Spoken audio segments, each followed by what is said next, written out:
Good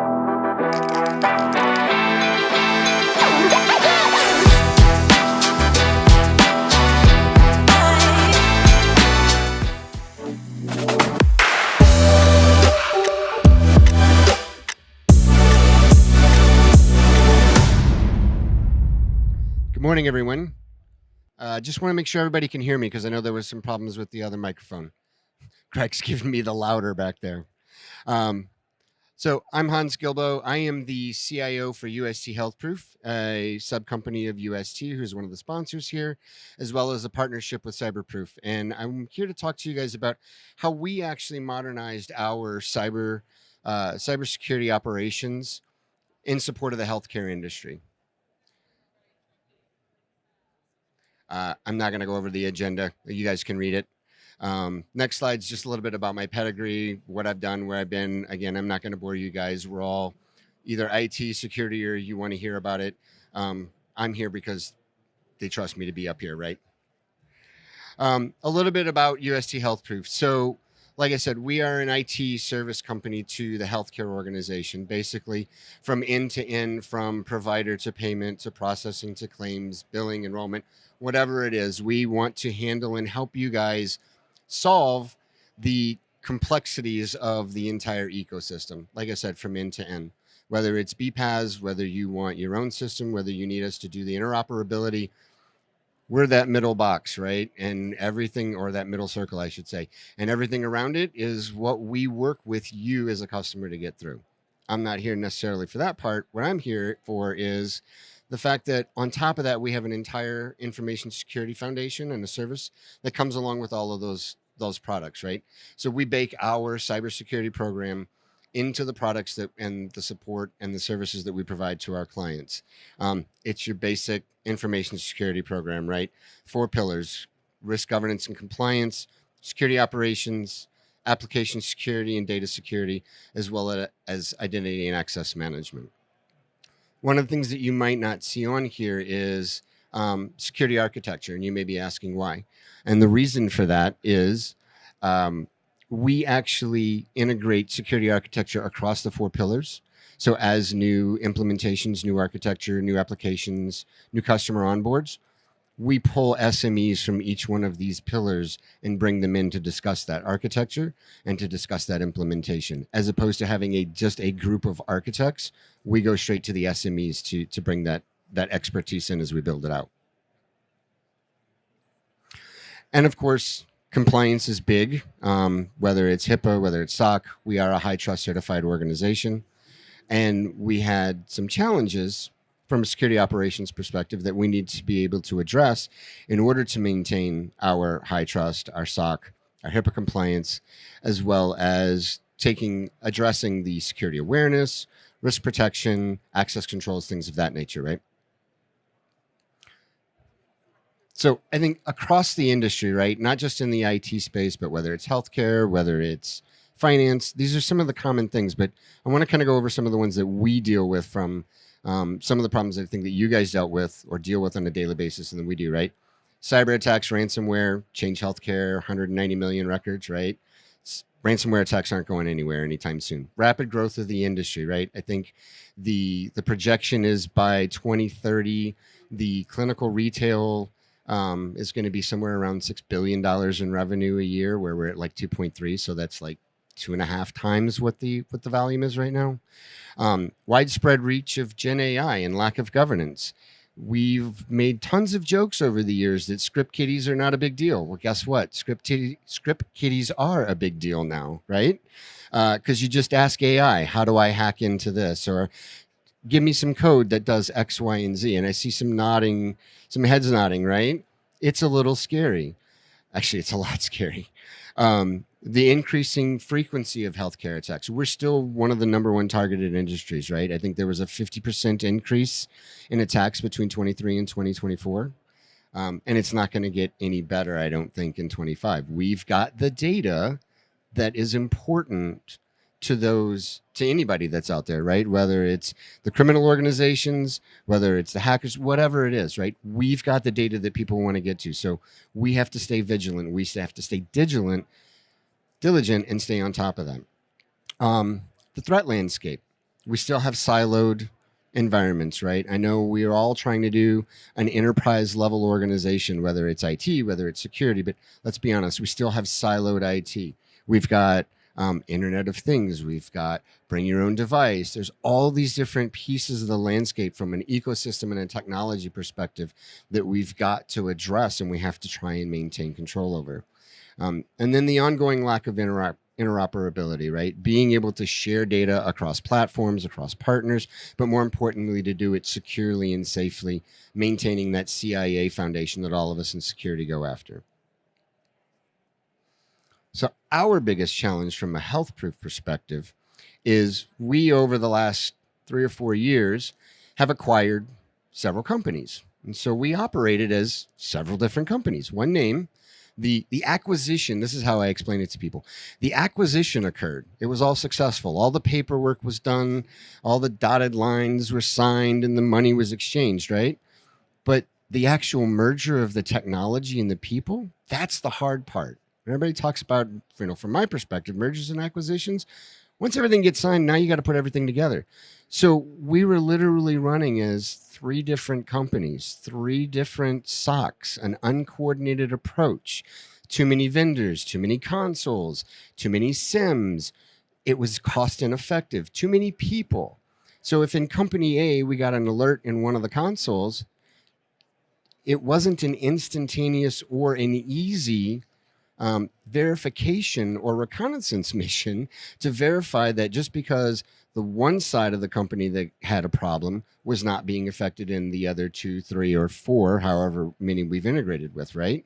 So to do that correlation took time, took energy, and it really wasn't effective. We had different playbooks. Like I said, we had multiple technologies, duplication of effort, duplication of spend.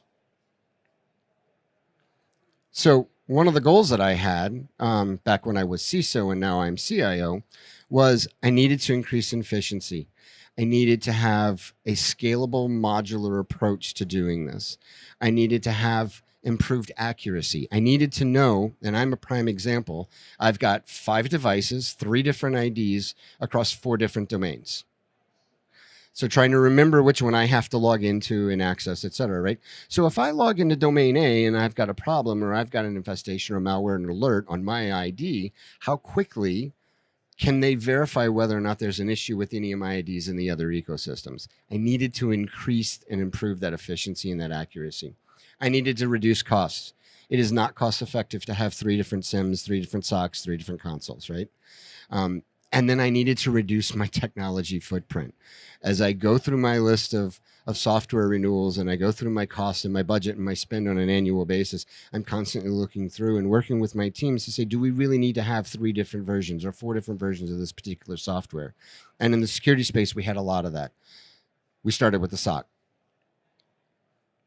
And so what we did is we had 3 different managed service providers. I'm not going to name them all. But what we did was we ended up unifying on one, and CyberProof happened to be the one that we landed with, right? So we took 3 SOCs, 3 SIMs. We went to 1 SOC through CyberProof. We integrated with CyberProof as a retailer and a reseller and a value partner for Google SecOps. So we implemented the Google SecOps platform, taking about 35 different log sources, multiple APIs, lots and lots of data. I want to say we ingest somewhere around 20 terabytes of data, a few billion logs on a daily basis, right? So we put them all on a single pane of glass. We consolidated all of the playbooks. We rewrote everything from the ground up. Now, I didn't cut the cord and start from scratch. We let everything run as is. And then we slowly built that new implementation through Google SecOps, through CyberProof, having their expertise kind of guide us on some of the different things that we had set up, maybe not necessarily incorrectly, but inefficiently, modernizing our playbooks.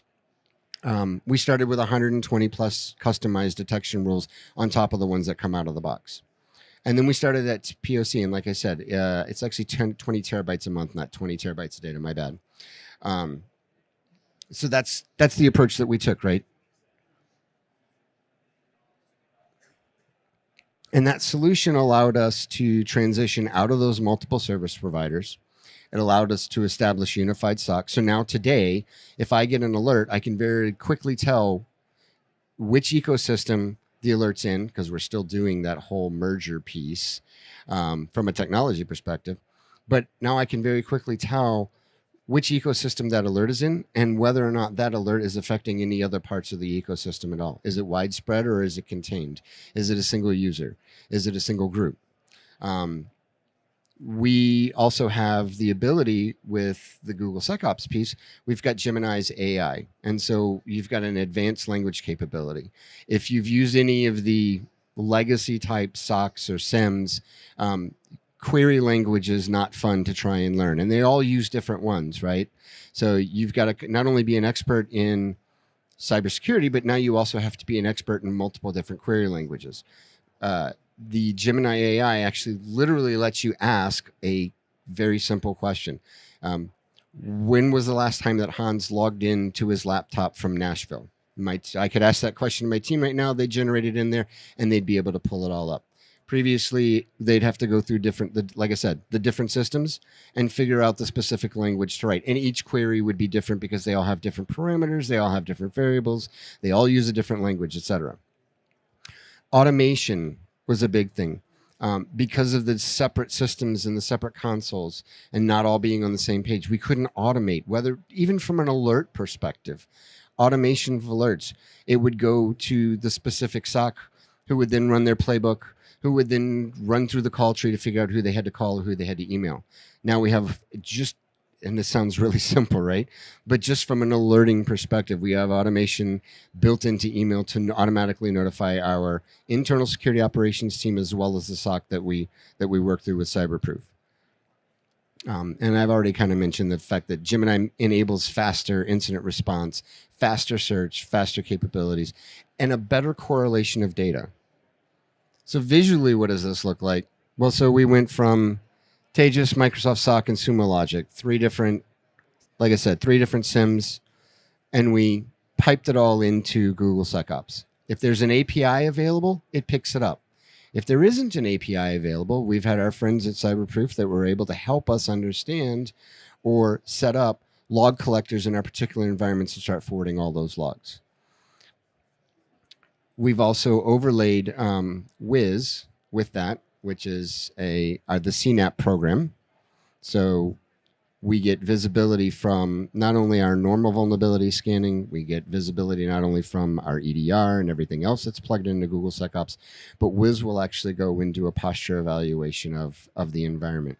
So this isn't a security related side, but one example of the benefits of Wiz for us was within 3 weeks, we were able to identify numerous VMs, numerous systems that were up and running that were either underutilized, not utilized at all, abandoned, incorrectly configured. So I got cost optimization out of it. I also got configuration optimization and standardization of our implementation.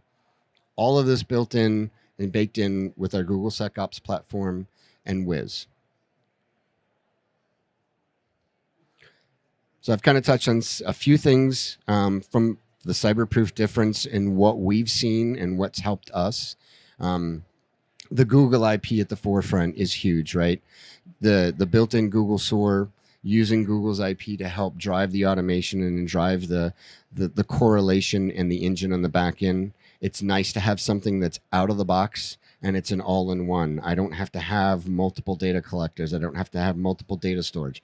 I just pipe it all into Google SecOps and all of the correlation is there. We've got Google's threat intelligence platform that's heavily used.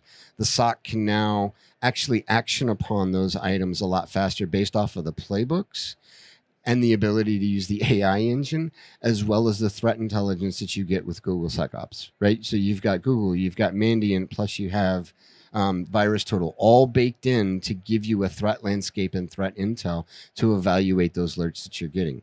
And then you pipe that into your use cases and your playbooks that you have, and you end up with a customized playbook that's fed off of those industry standard threat intelligence models.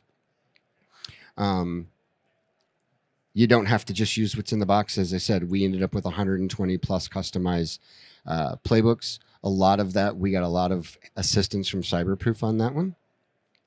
It's flexible. It's cloud-based. Everybody talks about going to the cloud. I know that.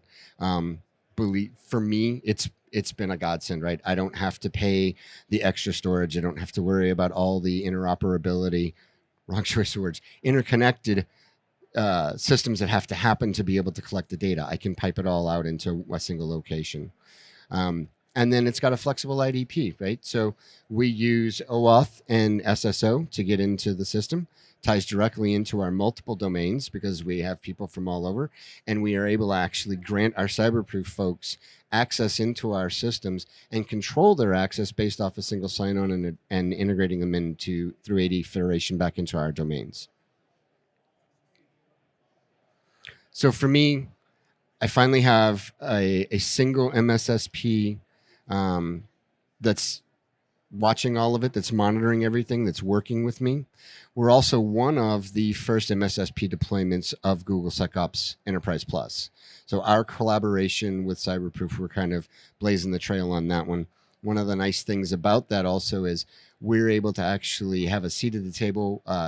Google's got, I can't remember the exact consortium name for it, but basically as a customer, we get to give input for improvements, right? So the way I kind of describe it to my team is you guys kind of get to be the architects. We're in at the ground floor. You get to decide and define what the rest of the 30 stories look like, as opposed to coming in with it already established and, trying to turn that aircraft carrier in the middle of San Francisco Bay. It doesn't happen very easily, right? Like I said, we connected about 35 log sources, and we're continually adding more every day. The parsers that were not previously available. So we've got, I think everybody in the healthcare industry has some oddball application that's out there that operates under a different kind of language or a customized construct of language, right? So to be able to get those logs aren't always the easiest to get them into your SIM. We've been able to customize a lot of the parsers and rewrite parsers that weren't available to us. We built new detection rules. We've stood up by 24/7. Training the SOC and the resources was a lot easier this time around because we already had the knowledgeable people on the other side of the fence. We just needed to kind of educate them a little bit on how the healthcare industry works and what some of our clients look like. But from a cybersecurity perspective, they definitely had it all covered. They were ahead of where we were. And I'm very proud of my security operations team, but these guys really brought it to a whole new level for us. And the other thing that wasn't on that slide that I do want to mention, the other thing that I'm really proud of the fact is, so I mentioned earlier, I didn't just cut the cord and try and turn this on, right? We did this as a phased implementation. We maintained our previous setups, all while we were running a SOC 1, SOC 2 Type 2 across the multiple orgs, plus a high trust R2. We passed all 3 audits with flying colors. There was never a blip. And we were able to do a seamless transition and handover. So by the time that we were actually done with our audits, we had our assessors take a look at what the 2B implementation looked like. They gave us the thumbs up on it. And we went back to our friends at CyberProof and said, hey, we're going 100%. We're shutting everything off. You guys are ready to go? They said, yes. Everything's been copacetic so far. So that's probably, aside from all of the risk aversion benefits, the ability to seamlessly implement this without any effect to my customers, to my clients, or my assessments has been a huge thing. So just a few questions that I asked, and you may want to ask when you're looking at implementing MSSP or implementing a SOC from a third party. How do you integrate with our existing security stack and our existing workflows? How do you leverage AI to improve threat detection and response? AI is already getting embedded in all of our security products, and we know that our users want to use AI. So how are you ahead of the game to utilize that? How to ensure regulatory compliance and provide audit-ready reporting? Again, that seamless transition that we went through. I prepped them ahead of time that this was an absolute must. I cannot fail SOC. I cannot fail high trust. Can you provide real-time collaboration and transparency? And finally, how do you ensure scalability and cost efficiency for our security needs as they evolve?